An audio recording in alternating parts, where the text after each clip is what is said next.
Қазір мен әдеттегідей жұмыртқа беретін үйшікке келдім. Сәлеметсіздер ме, құрметті көрермендер, қалдарыңыз қалай? Мен бүгін баршаңызға танымал тюльпан самсасын дайындайтын боламын. Егер сіз менің каналыма тіркелмеген болсаңыз, тіркеліп кетіңіз. Менің рецептім сізге ұнайтынына сенімдімін. Сонымен мен ұн, қант, жұмыртқа, су, тұз қосатын боламын. Қамырға қосатын мөлшерді мен төменгі описание бөліміне қалдырып кетемін. Етті мен екі түрлі ет қостым. Сиырдың еті және қойдың еті болдырып, екі түрлі ет қостым. Осылай ұсақтап турап алып, блендерден өткізіп, паршасы аламыз. Сіз қалауыңызға қарай картоп, сәбіз қосып, пияз қоссаңыз болады. Тюльпанның бірнеше рецептісін көрдім, бірақ мен өз рецептіммен жасап жатырмын. Сіз лайк басуды ұмытпаңыз. Етті сәл майлы болдырдым, өйткені жаңа тюльпан самсамыз құрғақ болып кетпес үшін. Әдетте маған осылай майлы ет тюльпанға жақсы келеді. Сұйық май құйғаннан көрі етті майлы болдырған өте жақсы болады. Ары қарай осылай мен бір пияз қостым, оны жақсылап ұсақтап турап алдым. Негізі бұны блендерден өткізіп жіберсеңіз де болады. Егер сіз тюльпанның рецептісін менен де жақсы әрі тез дайындалатынын білсеңіз, онда төменде пікір қалдыруыңызға болады. Сонымен сиырдың еті, пияз және қойдың етін қостық, жақсылап араластырып, тоз бұрышын қалауыңызға қарай саласыз. Осылай араластырып, үстіне сәл су құйдым мен. Тандыр самсамыз тым құрғақ болып кетпес үшін. Қамырыңыз осындай толыққанды майда болғанша бұқтырып қойып алдық. Мен қазір қамырды үшке бөліп алдым. Сіздер екіге бөліп жаймаласаңыздар болады. Үстіне оны себелеп отырып, жұқалап осындай жұқа қамыр дайындап аламыз. Және оған сары майымызды көріп тұрғандарыңыздай жұқалап жағып шығамыз. Және бір шетінен бастап осылай жіңішке етіп орап алыңыздар. Лағман тестасында сияқты осылай дөңгелектеп орап аласыздар.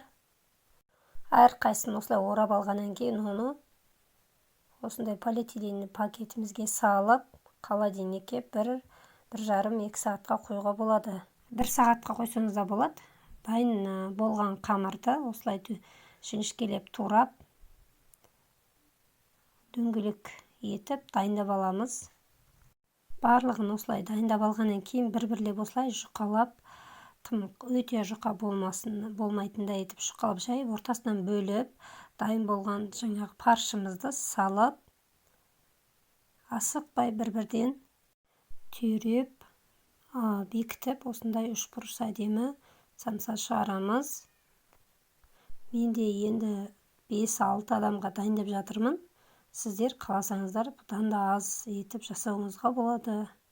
Сіздерден сұрайтыным, менің каналыма тіркеліп, және басқа да кешкі ас, әртүрлі тағамдардың дайын рецептісін көре аласыздар. Видеоларыма лайк басып, өз пікіріңізді қалдырып кетуді ұмытпаңыз.